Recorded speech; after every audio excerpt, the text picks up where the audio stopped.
Hello friends, ഇന്നത്തെ എപ്പിസോഡിൽ വിഷ്ണു അവിടെ എത്തിയ അതിഥികൾക്ക് ചായ റെഡിയാക്കി. അതിനുശേഷം ശ്യാമയോട് ഗ്ലാസ്സിലെല്ലാം ഊറ്റി കഴിയുമ്പോൾ ശ്യാമയോട് പറഞ്ഞു, ശ്യാമ ദാ എല്ലാം ഇവിടെ റെഡിയാക്കി വെച്ചിട്ടുണ്ട് കേട്ടോ, ഇനി ഇത് എടുത്തുകൊണ്ട് കൊടുത്തോളൂ എന്ന് പറഞ്ഞ് ശ്യാമയോട് ചായ കൊണ്ടേ കൊടുക്കാനായി പറഞ്ഞ് അവിടെ നിന്ന് വിഷ്ണു പോകുന്നു. വേഗം തന്നെ ഫോൺ വന്നത് കൊണ്ട് വിഷ്ണു, എന്നാ ഞാൻ പോവാ ശ്യാമ, ഇതെടുത്ത് കൊടുത്തേക്കണേ എന്ന് പറഞ്ഞ് വേഗം ഫോണും എടുത്തുകൊണ്ട് വിഷ്ണു അവിടെ നിന്ന് പുറത്തേക്ക് ഇറങ്ങുന്നു. ഈ സമയത്ത് സത്യഭാമ തന്റെ കൂട്ടുകാരോടെല്ലാം സംസാരിച്ചുകൊണ്ടിരുന്നിട്ടും അവർക്കുള്ള ചായയുമായി ശ്യാമ വരാത്തത് കൊണ്ട് സത്യഭാമ വേഗം അകത്തേക്ക് നോക്കി ശ്യാമയെ വിളിക്കുന്നു. കിച്ചണിലേക്ക് നോക്കി ശ്യാമയെ വിളിച്ചുകൊണ്ടിരിക്കുമ്പോഴേക്കും ശ്യാമ ചായയുമായി അവിടേക്ക് എത്തി. ഈ സമയത്ത് വിഷ്ണു സത്യഭാമയുടെ അരികിലേക്ക് എത്തിയിട്ട് പറഞ്ഞു, അമ്മേ എന്നാ ഞാൻ ഇറങ്ങിക്കോട്ടെ എന്ന് ചോദിച്ചതും അവിടെ നിന്ന് മാലതിയെ മറ്റും കണ്ടതുകൊണ്ട് ഇത് എല്ലാവരും ഉണ്ടല്ലോ എന്ന് ചോദിച്ചു. അപ്പോഴേക്കും സത്യഭാമ ചോദിച്ചു, എങ്ങോട്ടാ, ഹോട്ടലിലേക്കാണോ എന്ന് ചോദിച്ചിട്ടും വിഷ്ണു പറഞ്ഞു, അതെ അമ്മേ, ഞാൻ അവിടെ വരെ പോവാ എന്ന് പറഞ്ഞു. അപ്പോഴേക്കും മാലതി ചോദിച്ചു, വിഷ്ണു സുഖാണോ? സുഖമായിട്ട് പോകുന്നു എന്ന് പറഞ്ഞു. അപ്പോൾ ഞാൻ ഇറങ്ങുവാ എന്ന് പറഞ്ഞതും ഉടനെ മാലതി പറഞ്ഞു, അതെ, ഞാൻ വന്ന കാര്യം പറഞ്ഞില്ലല്ലോ, എൻ്റെ മോൻ വിനീഷിന്റെ കുഞ്ഞിന്റെ നൂലുകെട്ടാണ്, എല്ലാവരും എത്തിയേക്കണം കേട്ടോ എന്ന് പറഞ്ഞു. അതിനെന്താ, വന്നോളാം എന്ന് പറഞ്ഞ്, എന്നാ അമ്മേ ഇറങ്ങിക്കോട്ടെ എന്ന് പറഞ്ഞ് അവിടെ നിന്ന് വിഷ്ണു യാത്ര പറഞ്ഞ് ഇറങ്ങണം. ഈ സമയത്ത് ശ്യാമ എല്ലാവർക്കും ചായയുമായി എത്തിയത് കൊണ്ട് അത് ആ ടേബിളിലേക്ക് വെച്ചേക്കാനായി സത്യഭാമ അറിയിച്ചു. ചായ ടേബിളിലേക്ക് വെച്ചതും ശ്യാമ പോകാൻ തുടങ്ങുമ്പോഴേക്കും സത്യഭാമ പറഞ്ഞു, ശ്യാമയെ പോകാൻ വരട്ടെ, ഇവരെയൊക്കെ നിനക്ക് പരിചയപ്പെടണ്ടേ, ഇത് എൻ്റെ ബാല്യകാല സുഹൃത്താണ്, എൻ്റെ കളിക്കൂട്ടുകാരിയായിരുന്നു മാലതി എന്ന് പരിചയപ്പെടുത്തി. പിന്നീട് മറ്റൊരുന്ന രണ്ടുപേരെയും സത്യഭാമ പരിചയപ്പെടുത്തുന്നു. ഈ സമയത്ത് പുറത്തേക്ക് ഇറങ്ങിയ വിഷ്ണു ജീപ്പിലേക്ക് കയറാൻ ഒരുങ്ങുമ്പോഴാണ് അവിടേക്ക് മുറ്റത്തേക്ക് ഒരു ഓട്ടോയിൽ ആരോ വരുന്നത് കണ്ടത്. ഓട്ടോ വന്ന് നിർത്തിയതും അതിൽ നിന്ന് ശാരദാമ്മ ഇറങ്ങുന്നത് കണ്ട് വിഷ്ണു വളരെ സന്തോഷത്തോടെ ശാരദാമ്മയെ നോക്കി. ശാരദാമ്മ ചിരിച്ചുകൊണ്ട് അരികിലേക്ക് എത്തി, വിഷ്ണുമോൻ എങ്ങോട്ടാ എന്ന് ചോദിച്ചു. അപ്പോഴേക്കും വിഷ്ണു പറഞ്ഞു, ഞാൻ ഒന്ന് പുറത്തു പോവാ, ഇപ്പൊ തന്നെ ഞാൻ വരും, പെട്ടെന്ന് പോകല്ലേ എന്ന് പറഞ്ഞത്. ഇല്ല, ഞാനൊന്ന് ഉച്ചയ്ക്ക് ഊണൊക്കെ കഴിഞ്ഞിട്ട് വൈകുന്നേരമേ പോകൂ എന്ന് ശാരദാമ്മ പറഞ്ഞു. എൻ്റെ രണ്ട് മക്കളും ഇവിടെയല്ലേ എന്ന് ചോദിച്ചതും എന്നാ ശരി ശാരദാമ്മേ എന്ന് പറഞ്ഞ് വിഷ്ണു വേഗം വണ്ടിയും എടുത്ത് അവിടെ നിന്ന് ഇറങ്ങണം. വിഷ്ണു പോയി കഴിയുമ്പോഴേക്കും ശാരദാമ്മ അവിടേക്ക് വന്ന് ഇറങ്ങുന്നത് മുകളിൽ മട്ടുപ്പാവിലിരുന്ന ശാലിനി കാണാനിടയായി. അമ്മേ എന്ന് വിളിച്ച് സന്തോഷത്തോടെ ശാലിനി വേഗം താഴേക്ക് ഇറങ്ങി വരുമ്പോ അവിടെ മാലതിയും കൂട്ടുകാരും ശ്യാമയോട് കാര്യങ്ങളൊക്കെ സംസാരിച്ചു. ശ്യാമ, ഞങ്ങൾ കഴിഞ്ഞ തവണ ഇവിടെ അന്ന് ദാമ്പത്യ പൂജയ്ക്ക് വന്നപ്പോ ഞങ്ങൾക്ക് സംസാരിക്കാൻ കഴിഞ്ഞിരുന്നില്ലല്ലോ, അന്ന് നിങ്ങൾ പെട്ടെന്ന് ധൃതിയിൽ അങ്ങ് കയറിപ്പോയില്ലേ എന്ന് ചോദിച്ചതും പെട്ടെന്ന് ശ്യാമ തനിക്കിതിലൊന്നും താല്പര്യമില്ല എന്നുള്ള രീതിയിൽ സത്യഭാമയോട് പറഞ്ഞു. സത്യഭാമേ, എന്നാ ഞാൻ മുകളിലേക്ക് പോവാ എന്ന് പറഞ്ഞ് ശ്യാമ മുകളിലേക്ക് പോകാൻ തുടങ്ങുമ്പോഴാണ് ശാലിനി വേഗം പെട്ടെന്ന് ആ സ്റ്റേ ഇറങ്ങി ഓടി അവിടേക്ക് എത്തി വേഗം തന്നെ സിറ്റൗട്ടിലേക്ക് ഓടിപ്പോകുന്നത് കണ്ടത്. ഇത് സത്യഭാമ അതിശയത്തോടെ നോക്കി, ശാലിനി ഇത് എങ്ങോട്ടായി പോകുന്നതെന്ന്. അവിടെ ഇരുന്ന മാലതിയും മറ്റു രണ്ട് കൂട്ടുകാരിമാരും നോക്കുമ്പോൾ ശാലിനി വേഗം ശാരദാമ്മയുടെ അരികിലേക്ക് ചെന്നു. അമ്മേ എന്ന് വിളിച്ച് ഓടിച്ചെന്ന് ശാരദാമ്മയെ കെട്ടിപ്പിടിക്കുകയും ശാരദാമ്മ ശാലിനിയെ ചേർത്ത് പിടിച്ച് നെറ്റിയിൽ ഉമ്മ കൊടുത്ത് ശാരദാമ്മ മകളോട് കുശലം പറയുന്നതുമൊക്കെ ആ അമ്മയും മകളും തമ്മിൽ സന്തോഷത്തോടെ സംസാരിക്കുന്നതൊക്കെ അവർ നോക്കുന്നു. അപ്പോഴേക്കും ശ്യാമ വലിയ മുഖം കറുപ്പിച്ചങ്ങ് നിൽക്കുന്നത് കണ്ട് ശാരദാമ്മ ശ്യാമയെ വിളിച്ചു, വാടി ഇങ്ങോട്ട്. അപ്പോഴേക്കും ശ്യാമ വളരെ ഗൗരവത്തോടെ ശാരദാമ്മയുടെ അരികിലേക്ക് ചെന്നു. ശാരദാമ്മ മകളെ സ്നേഹത്തോടെ കെട്ടിപ്പിടിച്ച് ഉമ്മ കൊടുത്തിട്ട് ശാരദാമ്മ സ്നേഹിച്ചിട്ടൊന്നും മകളുടെ മുഖത്തെ ഭാവത്തിന് മാറ്റമൊന്നും വരാത്തതുകൊണ്ട് വലിയ ഗൗരവത്തിൽ തന്നെ ശ്യാമ അങ്ങനെ നിന്നു. ഇതെല്ലാം കണ്ട് പെട്ടെന്ന് സത്യഭാമ മാലതിയെയും മറ്റു കൂട്ടുകാരിമാരെ നോക്കിയപ്പോൾ മാലതി ചിരിച്ചുകൊണ്ട് മറ്റുള്ളവരെ നോക്കി. അവരും മാലതിയെ നോക്കി ചിരിച്ചു. ഇത് കണ്ടതോടെ സത്യഭാമ ചോദിച്ചു, എന്താ മാലതി, എന്താ നിങ്ങൾ ഇങ്ങനെ ചിരിക്കുന്നത്? അപ്പോഴേക്കും മാലതി പറഞ്ഞു, അതെ ഭാമേ, ഞങ്ങൾ ഇതെല്ലാം കാണുകയല്ലേ, കണ്ടില്ലേ, ശാരദാമ്മയുടെ മക്കൾ രണ്ടുപേരും കൂടി അമ്മ വന്നപ്പോ എന്തൊരു സ്നേഹത്തോടെയോ ഓടി അരികിലേക്ക് ചെന്നത്. എന്നാൽ ഭാമ ഇവിടെ ഇരുന്നിട്ടോ ഭാമയൊന്ന് ഗവനിക്കുക പോലും അവർ ചെയ്തില്ലല്ലോ എന്ന് ചോദിച്ചതും സത്യഭാമൻ പറഞ്ഞു, അത് പിന്നെ ശാരദാമ്മയുടെ മക്കളല്ലേ, അപ്പൊ പിന്നെ അമ്മയെ കാണുമ്പോൾ അവർക്ക് അതുപോലെ സ്നേഹം കാണാതിരിക്കുവോ എന്ന് ചോദിച്ചതും ഉടനെ മാലതി പറഞ്ഞു, അത് തന്നെ ഞാൻ പറഞ്ഞു വന്നത്, അമ്മായിയമ്മയും അമ്മയും തമ്മിലുള്ള വ്യത്യാസം അതാണ്. പത്തമ്മ ചമഞ്ഞാലും പെറ്റമ്മയാവില്ല എന്ന് പറഞ്ഞു കേട്ടിട്ടില്ലേ, അത് തന്നെ ഇവിടെ ഇപ്പൊ കണ്ടില്ലേ, ശാരദാമ്മയുടെ രണ്ട് മക്കളും ഇവിടെ തന്നെയല്ലേ. സത്യത്തിൽ രോഹിത് സത്യഭാമയുടെ സ്വന്തം മകനല്ലല്ലോ എന്ന് പറഞ്ഞത് ഉടനെ സത്യഭാമ പറഞ്ഞു, മാലതി. അപ്പോഴേക്കും ദേഷ്യത്തോടെയുള്ള മാലതിയിൽ നിന്നുള്ള സത്യഭാമയുടെ വിളി കേട്ട് മാലതി പറഞ്ഞു, അതെ ഭാമേ, ഞാൻ പറയുന്നത് കൊണ്ട് നീ വിഷമമൊന്നും തോന്നരുത്, നീ മനസ്സിൽ കടിച്ചമർത്തുന്ന വേദന എന്താണെന്നൊക്കെ ഞങ്ങൾക്ക് മനസ്സിലാവുന്നുണ്ട്.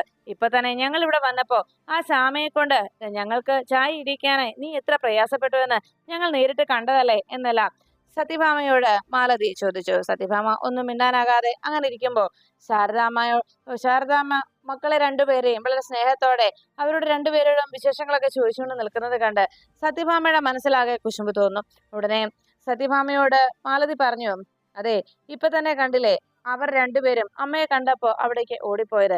എന്താ, എന്റെ വീട്ടിലും ഉണ്ട് എന്റെ മരുമകള് കല്യാണി. അവള് വിവാഹം കഴിഞ്ഞ് ഇപ്പഴാ അവൾക്കൊരു കുഞ്ഞുമായി. എന്നിട്ടും ഇന്നേ വരെ അവൾ എന്റെ മുഖത്ത് നോക്കി ഒന്നും സംസാരിക്കാറില്ല. അവൾക്ക് ഇപ്പോഴും എന്നോട് വളരെയേറെ ബഹുമാനവും ഭയവുമാണ്. എന്നാ ഇവിടെ ഇപ്പോ ഭാമയോട് അങ്ങനെയൊന്നും ആർക്കും ഇല്ലെന്ന് ഞങ്ങൾക്ക് ഒറ്റ നോട്ടത്തിൽ തന്നെ മനസ്സിലായി. ഇപ്പൊ തന്നെ കണ്ടില്ലേ എന്തൊരു സ്നേഹ അവർക്ക് അമ്മയോട്. പക്ഷെ ഭാമ ഇവിടെ ഇരിക്കുന്നുണ്ടെന്നോ ഒരു കാവൽ നായയുടെ ഒരു വില പോലും ഭാമയ്ക്ക് അവർ തന്നിട്ടില്ല എന്ന് ഇതിൽ നിന്ന് ഞങ്ങൾക്ക് വ്യക്തമായി.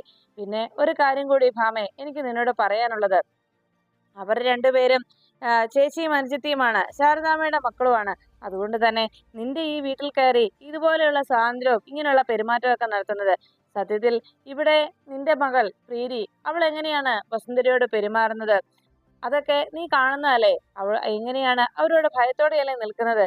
എന്തിനേറെ അങ്ങനെയുള്ള പെരുമാറ്റമാണ് സാധാരണ കുടുംബത്തിൽ പിറന്ന പെൺകുട്ടികളുടെ ഭാഗത്തു നിന്നുണ്ടാകുന്നത് എന്നെല്ലാം മാലതി പറഞ്ഞു. അപ്പോഴേക്കും ശാരദാമ്മ മക്കളെ രണ്ടുപേരെയും കൂട്ടിക്കൊണ്ട് സത്യഭാമയുടെ അരികിലേക്ക് എത്തി.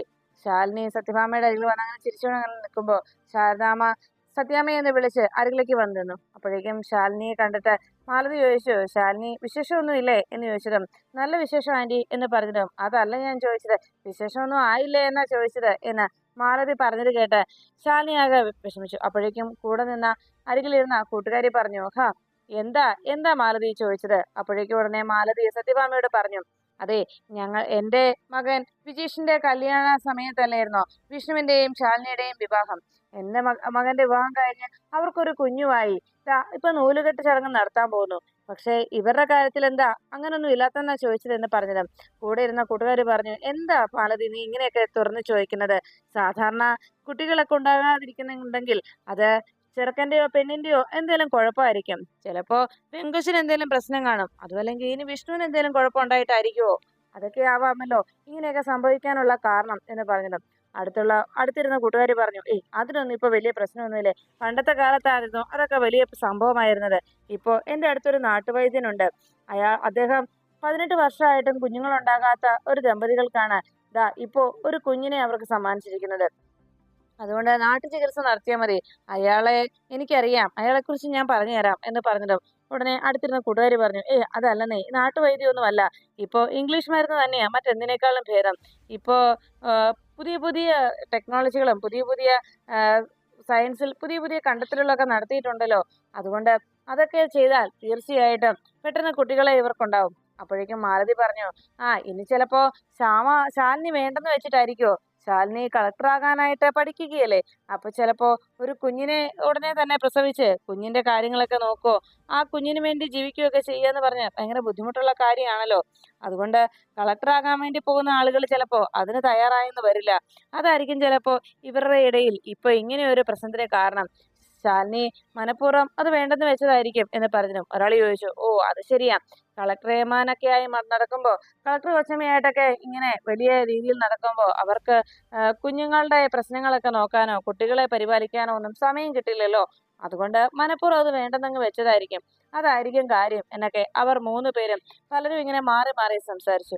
ഇതെല്ലാം കേട്ടുകൊണ്ട് ശാരദാമ്മയും ശാലിനിയും എല്ലാം ആകെ വിഷമത്തോടെ നിൽക്കുമ്പോൾ സത്യഭാമയ്ക്ക് മറുപടിയൊന്നും പറയാനില്ലാതെയായി. അപ്പോഴേക്കും മാലതി പറഞ്ഞു, എന്തായാലും ഇവിടെ ഇപ്പോ ഇനി വിഷ്ണുവും ശാലിനിയും കൂടി അങ്ങനെ ഒരു തീരുമാനം എടുത്തിട്ടുണ്ടാവും, അതായിരിക്കും കാരണം എന്നെല്ലാം പറഞ്ഞ് അവരങ്ങനെ സംസാരിച്ചു നിർത്തിയതും പെട്ടെന്ന് ശാരദാമ്മയും മറ്റെല്ലാവരും ആകെ വിഷമിച്ചേക്കുന്ന കണ്ട് മാലതി വേഗം അവിടെ സംസാരം ഇങ്ങനെ നീണ്ടുപോകുന്ന കണ്ട് സത്യഭാമ പറഞ്ഞു, അതെ, നിങ്ങൾ ചായ കുടിക്ക്. അപ്പോഴേക്കും അവർ 3 പേരും ചായ എടുത്തിട്ട് കുടിച്ചു നോക്കിയതും ചായ കുടിക്കുന്നതിനിടയിൽ എന്തോ ഒരു ബുദ്ധിമുട്ട് തോന്നിയിട്ട് അവർ ആ ചായ അതേപടി തിരിച്ച് അവിടേക്ക് വെച്ചു. ആ രുചി വല്ലാത്തൊരു അരുചി തോന്നിയത് അവരുടെ മുഖത്ത് പ്രകടമായി. അവരൊന്നും മിണ്ടാതെ ശ്യാമയൊന്നും നോക്കിയിട്ട്, ഭാമയെ ഞങ്ങൾ ഇറങ്ങാം എന്ന് പറഞ്ഞ് മാലതിയും കൂട്ടുകാരിമാരും അവിടെ നിന്ന് ഇറങ്ങുന്നു. അപ്പോഴേക്കും സത്യഭാമ ചോദിച്ചു, അല്ല മാലതി, അതെന്താ ഇത്ര പെട്ടെന്ന് എന്ന് ചോദിച്ചതും ഞങ്ങൾ ഇറങ്ങുക ഭാമേ എന്ന് പറഞ്ഞ് അവർ 3 പേരും പോകുമ്പോൾ മാലതി രൂക്ഷമായിട്ട് ശ്യാമയെ ഒന്ന് നോക്കി. അവരവിടെ നിന്ന് ഇറങ്ങിപ്പോയി. അപ്പോഴേക്കും സത്യഭാമ ആലോചിച്ചു, അല്ല, ഇവിടുന്ന് രാഘവേട്ടനെയും വീട്ടിലുള്ള എല്ലാവരെയും ക്ഷണിക്കണം എന്നൊക്കെ പറഞ്ഞാണല്ലോ മാലതി വന്നത്. എന്നിട്ട് എന്ത് പറ്റി ഇത്ര പെട്ടെന്ന് മാലതി പോയത് എന്ന് സത്യഭാമയ്ക്കാകെ സംശയമായി. ഉടനെ തന്നെ സത്യഭാമ തനിക്ക് ശ്യാമ കൊണ്ടുതന്ന ആ ചായ ഉടനെ എടുത്ത് കുടിക്കണം. ആ ഗ്ലാസ്സിൽ ചായ എടുത്ത് കുടിച്ചു നോക്കിയതും ഒരു സിപ്പ് കുടിച്ചതും പെട്ടെന്ന് അതേപടി അത് സത്യഭാമ കളയാൻ തുടങ്ങി. എന്താടി ഇത് എന്ന് സത്യഭാമ ദേഷ്യത്തോടെ ശ്യാമയോട് ചോദിച്ചു. അപ്പോഴേക്കും ശ്യാമ പറഞ്ഞു, കണ്ടിട്ട് മനസ്സിലായില്ലേ എന്ന് ചോദിച്ചിട്ടും സത്യഭാമ കൈ ഉയർത്തിക്കൊണ്ട് എന്താടി നീ പറഞ്ഞത് എന്ന് ചോദിച്ച് തല്ലാനായി കൈ ഓങ്ങി ചെല്ലുമ്പോൾ ശാരദാമ്മ സത്യഭാമയെ തടയുന്നു. സത്യാമ്മേ എന്ന് വിളിച്ചതും ഉടനെ സത്യഭാമ പറഞ്ഞു, കേട്ടില്ലേ ശാരദാമ്മേ നിങ്ങളുടെ മകളുടെ അഹങ്കാരം എന്ന് പറഞ്ഞതും ശാരദാമ്മ പറഞ്ഞു, സത്യാമ്മേ അവളുടെ ഭാഗത്ത് എന്താ തെറ്റെന്ന് സത്യാമ്മ എന്ന് പറഞ്ഞു കൊടുക്ക എന്ന് പറഞ്ഞതും സത്യഭാമ പറഞ്ഞു, ദാ ഇത് കുടിച്ചു നോക്ക് ശാരദാമ്മേ എന്ന് പറഞ്ഞു ആ ചായ ശാരദാമ്മയുടെ കയ്യിലേക്ക് കൊടുത്തു. ശാരദാമ്മ അത് കുടിച്ചതും ആ അരുചി മനസ്സിലായതോടെ സത്യഭാമ ചോദിച്ചു, ഇപ്പൊ മനസ്സിലായോ ശാരദാമ്മേ ഞാൻ പറഞ്ഞത് തെറ്റാണോ അല്ലയോ എന്ന്? ശാരദാമ്മ ഇനി പറ എന്താ ഇതിന് കാരണമെന്ന്? ഒരു ഹോട്ടൽ നടത്തുന്ന നിങ്ങളുടെ മകൾക്ക് നല്ലൊരു ചായ ഉണ്ടാക്കാൻ അറിയില്ല എന്ന് പറഞ്ഞാൽ അത് ആരും വിശ്വസിക്കില്ല എന്ന് ശാരദാമ്മയോട് സത്യഭാമ പറയുന്നു. ഇവള് വന്നപ്പോ മുതൽ ഇവൾ എന്തെല്ലാം അഹങ്കാരം ഇവിടെ കാണിച്ചു കൂട്ടുന്നെന്ന് ശാരദാമ്മയ്ക്ക് അറിയാമോ എന്ന് സത്യഭാമ ചോദിക്കുമ്പോൾ അവിടുത്തെ ബഹളം കേട്ടുകൊണ്ട് അവിടുന്ന് രാഘവൻ നായരും പിള്ളാച്ചനും കൂടി എത്തി. ഉടനെ എന്താ കാര്യം എന്ത് പറയണമെന്നറിയാറെ ശാരദാമ്മ അങ്ങനെ നിൽക്കുമ്പോൾ ഉടനെ സത്യഭാമ പറഞ്ഞു, ഇവള് കാണിച്ചു കൂട്ടുന്നതിനൊക്കെ എല്ലാത്തിനും വളം വെച്ച് കൊടുക്കുകയാണോ? നല്ല കുടുംബത്തിൽ പിറന്ന പെൺകുട്ടികൾ ഇങ്ങനെയാണോ ചെയ്യുന്നത്? ശാരദാമ്മ ആദ്യം മകളുടെ ഈ സ്വഭാവത്തിനൊക്കെ എന്താ മറുപടി പറയുന്നത്? ഈ രീതിയിലാണോ ശാരദാമ്മ മക്കളെ വളർത്തിവിട്ടത് എന്നെല്ലാം ചോദിച്ച് സത്യഭാമ ശ്യാമയ്ക്ക് നേരെ ദേഷ്യത്തോടെ സംസാരിച്ചു. ഇതെല്ലാം കേട്ടതും ഉടനെ ആ രീതിയിൽ ചായ അത്രയും മോശമാകാനുള്ള കാരണത്തെക്കുറിച്ച് പെട്ടെന്ന് ശാരദാമ്മയോട് ശ്യാമ പറഞ്ഞു, അതെ, ചായ മോശമായെങ്കിൽ അതിന് കാരണക്കാരി ഞാനല്ല, വിഷ്ണുവേട്ടനാണ്. ഇത് കേട്ട ഉടനെ എല്ലാവരും ഞെട്ടി. എന്താ ചായ ഉണ്ടാക്കിയത് വിഷ്ണുവേട്ടനാ? ആ ചായ ഉണ്ടാക്കിയത് വിഷ്ണുവേട്ടനാ? വിഷ്ണുവാണ് അപ്പോൾ ഇതിൽ തെറ്റുകാരനായത് എന്ന് ശ്യാമയോ എല്ലാവരെയും കേൾക്കെ വിളിച്ചു പറഞ്ഞു. ഇത് കേട്ടതോടെ പിള്ളാച്ചൻ മനസ്സിൽ ചിന്തിച്ചു, ദൈവമേ ഈ പെങ്കൊച്ച് എന്തൊക്കെ വിളിച്ചു പറഞ്ഞത്? ഇതോടെ ഈ പെങ്കൊച്ചിന്റെ കാര്യത്തിൽ തീരുമാനമാകുമല്ലോ എന്നിങ്ങനെ ആലോചിച്ചതും പെട്ടെന്ന് താഴത്തെ ശബ്ദം കേട്ട് പ്രീതി താഴേക്ക് ഇറങ്ങി വരുന്നു. ഈ സമയത്ത് സത്യഭാമ പറഞ്ഞു, ശാരദാമ്മേ ഇത് കേട്ട ഉടനെ സത്യഭാമ ഇങ്ങനെ ദേഷ്യത്തോടെ പറയുന്നത് കേട്ട് ശ്യാമ പറഞ്ഞു, അതെ, ഭക്ഷണം ഉണ്ടാക്കിയത് ചായ ഉണ്ടാക്കിയത് ഞാനല്ല വിഷ്ണുവേട്ടനാണ് എന്ന് പറഞ്ഞ് അങ്ങനെ ദേഷ്യത്തോടെ നിന്നതോടെ എല്ലാവരും ആകെ ടെൻഷനിലായി. ഉടനെ തന്നെ ശാരദാമ്മയോട് വേഗം തന്നെ സത്യഭാമ ചോദിച്ചു, അതെ ശാരദാമ്മേ ഇതിനുള്ള മറുപടി ഞാൻ കൊടുക്കണോ അതോ ശാരദാമ്മ കൊടുക്കോ എന്ന് ചോദിച്ചതും ഉടനെ ശാരദാമ്മ ദേഷ്യത്തോടെ എന്ത് പറഞ്ഞടി, നീ എന്താടി ചെയ്തത് എന്ന് ചോദിച്ച് ശ്യാമയുടെ കർണത്തടിക്കാനായി ശാരദാമ്മ ഒരുങ്ങുമ്പോഴേക്കും രാഘവൻ നായർ ശാരദാമ്മയെ തടഞ്ഞു. അതെ ശാരദാമ്മേ വേണ്ട, ഇവിടെ ഇപ്പൊ ശ്യാമ എന്ത് തെറ്റാ ചെയ്തത് ശ്യാമയെ തല്ലാനായിട്ട് എന്ന് രാഘവൻ നായർ ചോദിച്ചു. അപ്പോഴേക്കും ശാരദാമ്മ പറഞ്ഞു, രാഘവേട്ടന് അറിയില്ല, ഇത് ഞങ്ങൾ സ്ത്രീകൾക്ക് മാത്രമേ ഇക്കാര്യം മനസ്സിലാവൂ. കുടുംബത്തിൽ പിറന്ന സ്ത്രീകൾ അവരുടെ ഭർത്താക്കന്മാരെ അടുക്കളയിൽ കയറ്റി ഇതുപോലെ ചായ ഇടിക്കുന്ന മറ്റു കാര്യങ്ങളൊന്നും ഒരിക്കലും ചെയ്യുകയില്ല. അവർക്ക് എത്ര വയ്യായികയാണെങ്കിൽ പോലും അതാണ് എല്ലാ തറവാട്ടിൽ പിറന്ന പെൺകുട്ടികളും ചെയ്യാറുള്ളത്. എന്നാ ഇവിടെ അങ്ങനെയല്ലോ രാഘവേട്ട സംഭവിച്ചത്. ഇവൾ വിഷ്ണുമോനെ കൊണ്ട് ചായ ഇടിയിച്ചില്ലേ, അതിനാണ് ഇവൾക്ക് ഞാൻ ശിക്ഷ കൊടുക്കാൻ തുടങ്ങിയത് എന്ന് പറഞ്ഞത്. ഉടനെ രാഘവൻ നായർ പറഞ്ഞു, സത്യം ശാരദാമ്മേ ഇതൊക്കെ പണ്ടത്തെ കാലത്തെ തീരുമാനങ്ങളും നിയമങ്ങളും അല്ലേ? പണ്ട് കാലത്തല്ലേ ഇത്തരം കാര്യങ്ങളൊക്കെ നടപ്പിലാകും. ഇന്നത്തെ കാലത്ത് അങ്ങനെയൊന്നുമില്ല. ഇത് പുതിയ യുഗമാണ് ശാരദാമ്മേ എന്ന് പറഞ്ഞത്. ഉടനെ ശ്യാമ പറഞ്ഞു, അത് തന്നെ എനിക്കും പറയാനുള്ളത്. അല്ല, ഇന്ന് വിഷ്ണുവേട്ടൻ ചായ ഇട്ടു എന്ന് വെച്ച് ഈ വീടിന്റെ മേൽക്കൂരയിലുള്ള ആകാശം വിണ്ടുകീറുകയോ എന്തെങ്കിലും സംഭവിക്കുകയോ ചെയ്തോ? ഇനി അഥവാ അങ്ങനെ എന്തെങ്കിലും ഉണ്ടാവുകയാണെങ്കിൽ അതിനുള്ള പരിഹാരം ഞാൻ കണ്ടോളാം എന്ന് പറഞ്ഞ് ശ്യാമ വേഗം അങ്ങനെ നിൽക്കുന്നത് കണ്ട് ശാരദാമ്മ മോളെ ശ്യാമേ എന്ന് വിളിച്ച് ശ്യാമയുടെ കയ്യിൽ കടന്നു പിടിച്ചതും ശ്യാമ ആ കൈ തട്ടി മാറ്റി ദേഷ്യത്തോടെ മുകളിലേക്ക് കയറിപ്പോന്നു. ഈ സമയത്ത് ശാരദാമ്മ ആകെ വിഷമത്തോടെ ശാലിനിയെ നോക്കി. അപ്പോഴേക്കും സത്യഭാമ ചോദിച്ചു, ശാരദാമ്മ എന്താ വന്നത്? ഉടനെ തന്നെ ശാരദാമ്മ പറഞ്ഞു, സത്യഭാമയെ ചോദിച്ചത് കേട്ട് സത്യാമ്മയോട് ശാരദാമ്മ പറഞ്ഞു, അതെ, വേറൊന്നുമല്ല സത്യാമ്മയെ, ശാലിനി മോള് വിളിച്ചപ്പോ എന്നോട് പറഞ്ഞിരുന്നു സത്യാമ്മയ്ക്ക് വൈകിട്ട് മുട്ടുവേദനയുണ്ട് എന്ന്.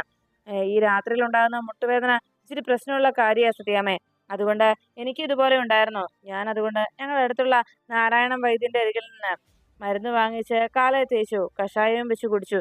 അപ്പോൾ എനിക്കത് മാറി. അതുകൊണ്ട് ഞാൻ അവിടുന്ന് കഷായം വാങ്ങിച്ച് കഷായത്തിന് കൂട്ടാനുള്ള മരുന്നും തൈലവും വാങ്ങിച്ചുകൊണ്ട് ഞാൻ വന്നതാണ്. ഇത് പുരട്ടിയാൽ മതി സത്യാമ്മ എന്ന് പറഞ്ഞ് അത് സത്യഭാമയുടെ കയ്യിലേക്ക് കൊടുത്തിട്ടും എൻ്റെ മുട്ടുവേദന മാറാനുള്ള മരുന്ന് അല്ലേ, കഷായവും മരുന്നും അല്ലേ എന്ന് ചോദിച്ച് അത് സത്യഭാമ ആ സിറ്റൗട്ടിലേക്ക് വലിച്ചെറിഞ്ഞു. അത് കണ്ടതോടെ ശാരദാമ്മയും എല്ലാവരും ആകെ ഞെട്ടി. ഉടനെ ശാരദാമ്മ പറഞ്ഞു, എൻ്റെ മുട്ടുവേദന മാറ്റുന്നതിന് മുൻപ് ശാരദാമ്മ ആദ്യം സ്വന്തം മക്കളെ നല്ല രീതിയിൽ വളർത്താൻ നോക്ക്, നേർവഴി നടത്താൻ പഠിപ്പിക്ക്, അതാ വേണ്ടത്.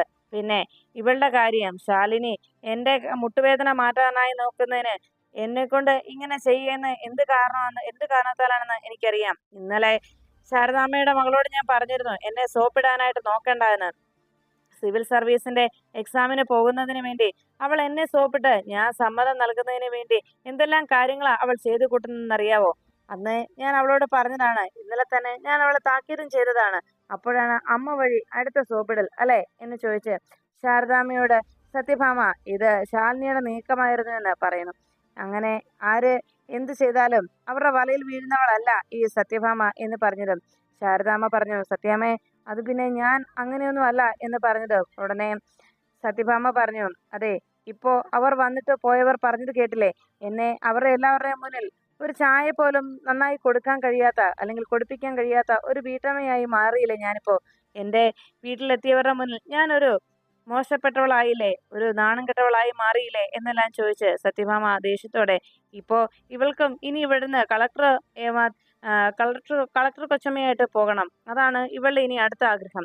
അതെന്തായാലും ഈ സത്യഭാമ നടപ്പിലാക്കി തരാൻ പോകുന്നില്ല, ഇവളിനി എന്തൊക്കെ കാണിച്ചാലും ശരി എന്ന് പറഞ്ഞ് സത്യഭാമ ദേഷ്യത്തോടെ അവിടെ നിന്ന് പോകുന്നു. സത്യഭാമ റൂമിലേക്ക് പോയി കഴിയുമ്പോൾ രാഘവൻ നായർ വിഷമത്തോടെ ശാരദാമ്മയെ വിളിച്ചു. ശാരദാമ്മേ അപ്പോഴേക്കും ശാരദാമ്മ പറഞ്ഞു, ഞാൻ ഇറങ്ങുക രാഘവേട്ട എന്ന് പറഞ്ഞ് ശാരദാമ്മ വിഷമത്തോടെ അവിടെ നിന്ന് ഇറങ്ങുന്നു. ശാരദാമ്മ സിറ്റൗട്ടിലേക്ക് ഇറങ്ങി ആ നിലത്ത് വീണ ആ മരുന്നെടുക്കുമ്പോൾ രാഘവൻ നായരെ ശാലിനി വിഷമത്തോടെ നോക്കി.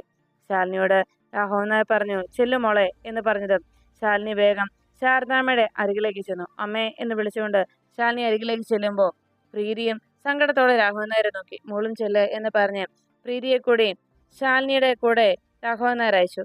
പ്രീതിയും പിന്നാലെ ചെന്നതോടെ ആ മരുന്ന് കയ്യിലെടുത്ത് ശാരദാമ്മ നോക്കുമ്പോൾ ശാലിനി അരികിലേക്ക് എത്തി അമ്മയെന്ന് വിളിച്ചു.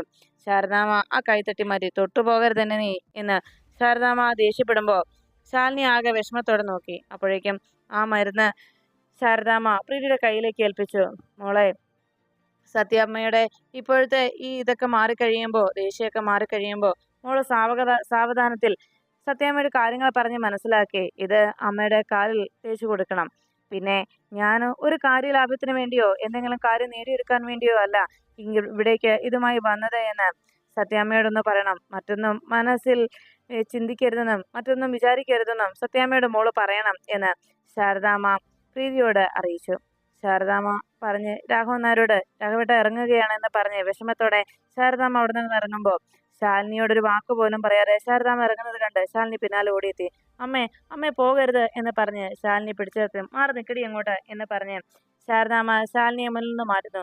ഉടനെ ശാരദാമ്മയോട് പറഞ്ഞു, അമ്മ എന്നോടൊന്നും മിണ്ടാതെ പോകരുത്, അമ്മ എന്ത് വേണമെങ്കിലും പറഞ്ഞോ, എന്ത് വേണമെങ്കിലും എന്നെ ചെയ്തോ, എന്നോട് സംസാരിക്കാതെ അമ്മ പോകരുത് എന്ന് പറഞ്ഞതും ശാരദാമ്മ പറഞ്ഞു, ഞാൻ തല്ലുകയോ കൊല്ലുകയോ എന്നല്ല ചെയ്യാൻ പോകുന്നത്, പറഞ്ഞു കേട്ടല്ലോ, മാറി നിന്ന് എൻ്റെ മുന്നിൽ നിന്ന് എന്ന് പറഞ്ഞതും ശാലിനി പറഞ്ഞു, അമ്മ എന്ത് വേണമെങ്കിലും എന്നെ പറഞ്ഞോ എന്ന് ചോദിച്ചതും ശാലിനി സങ്കടത്തോടെ ശാരദാമ്മയോട് പറയുമ്പോൾ ശാരദാമ്മ പറഞ്ഞു, ഞാനേ ഇവിടേക്ക് വന്നു കയറത് എൻ്റെ 2 പെൺമക്കളെയും കാണാൻ വേണ്ടിയായിരുന്നു. ഈ അമ്മയുടെ മനസ്സിൽ എത്ര സന്തോഷമായിരുന്നു നിനക്കറിയാവോ? പക്ഷേ വയറ് നിറച്ച് കിട്ടി ഈ വീട്ടിലേക്ക് വന്നു കയറിയ എൻ്റെ 2 പെൺമക്കളും ചേർന്ന് ഈ കുടുംബത്തിന് നൽകുന്ന സമ്മാനങ്ങൾ കേട്ട് എന്തായാലും ഒരു കാര്യം ഞാൻ പറയാം, ഈ ശാരദാമ്മയാണ് ഇതിനെല്ലാത്തിനും തെറ്റുകാരി. ഈ ഞാൻ തന്നെ, നിങ്ങൾ ആരുമല്ല തെറ്റ് ചെയ്തത്. നിങ്ങളെ വളർത്തിക്കൊണ്ട് വന്നപ്പോൾ ഒരിക്കലും ഒരു രീതിയിലും എത്തിച്ചേരാൻ പറ്റാത്ത അത്രയും വലിയ സ്വപ്നങ്ങളാണ് നിങ്ങളുടെ മനസ്സിൽ ഞാൻ ഉണ്ടാക്കിയത്. അത്രയും വലിയ ലക്ഷ്യങ്ങളാണ് ഞാൻ നിങ്ങൾക്ക് മുന്നിലേക്ക് വെച്ചത്. എന്നാണെങ്കിലും അതൊക്കെ നിങ്ങൾ നേടിയെടുക്കുമെന്നുള്ള പ്രതീക്ഷയും അതിനുവേണ്ടിയായിരുന്നു ചായക്കടയിൽ ഇത്രയും നാളും ഞാൻ ജീവിച്ചത്, മറ്റുള്ളവർക്ക് ഭക്ഷണം വെച്ച് വിളമ്പിയത്. പക്ഷേ അതൊക്കെ തെറ്റായി പോയെന്നും നിങ്ങളോടൊന്നും അത്രയും വലിയ സ്വപ്നങ്ങളൊന്നും നിങ്ങളെ കൊണ്ട് കാണിക്കാൻ പാടില്ലായിരുന്നുവെന്ന് എനിക്കിപ്പോൾ മനസ്സിലായി. എന്തായാലും ഒരു കാര്യം ഞാൻ പറയാം, ഇനിയും നിങ്ങളുമായിട്ട് നിങ്ങൾ ചെയ്തു കൂട്ടുന്ന ഈ പ്രവൃത്തികൾ അതിൻ്റെ എല്ലാം ദോഷം അനുഭവിക്കുന്ന അതിൻ്റെ എല്ലാം ചീത്തപ്പേര് കേൾക്കുന്നത് ഈ പാവം ഞാൻ തന്നെയായിരിക്കും. അല്ലെങ്കിൽ ഇത് എൻ്റെ തന്നെ തെറ്റാണല്ലോ. വലിയ കളക്ടർ ആവുക എന്നതൊന്നും അല്ല, ഒരു പെണ്ണിനെ സംബന്ധിച്ച് പ്രധാനപ്പെട്ട കാര്യം. ഒരു നല്ല വീട്ടമ്മയാകുക, നല്ല കുടുംബിനിയാകുക, അതാണ് വേണ്ടത്. എന്റെ മക്കൾക്ക് അത് മാത്രം മനസ്സിലാക്കാനോ അത് മാത്രം പഠിച്ചെടുക്കാനോ ഈ അമ്മയിൽ നിന്ന് കഴിഞ്ഞില്ല. അതാണ് എനിക്ക് പറ്റിയ തെറ്റ് എന്ന് പറഞ്ഞ്, എന്റെ തെറ്റാണത് എന്ന് പറഞ്ഞ് ശാലിനിയോട് ശാരദാമ്മ തന്റെ സങ്കടം പറഞ്ഞുകൊണ്ടിരിക്കുമ്പോൾ, ശരിയാ, ശ്യാമ അവളെ ഏറ്റവും ഇളയവളായതുകൊണ്ടും അവളെ ഉടനെ വിവാഹം കഴിപ്പിച്ച് അയക്കാൻ പോകുന്നില്ലല്ലോ എന്നതുകൊണ്ടും അവൾക്ക് വേണ്ട കാര്യങ്ങളൊന്നും പറഞ്ഞു കൊടുക്കാനോ അവളെ നേർവഴിക്ക് നടത്താനോ എനിക്ക് കഴിഞ്ഞിരുന്നില്ല. പക്ഷേ ഇപ്പോ നീയെങ്കിലും എന്നെ ഈ രീതിയിലാക്കുമെന്ന് ഒരിക്കലും കരുതിയില്ല.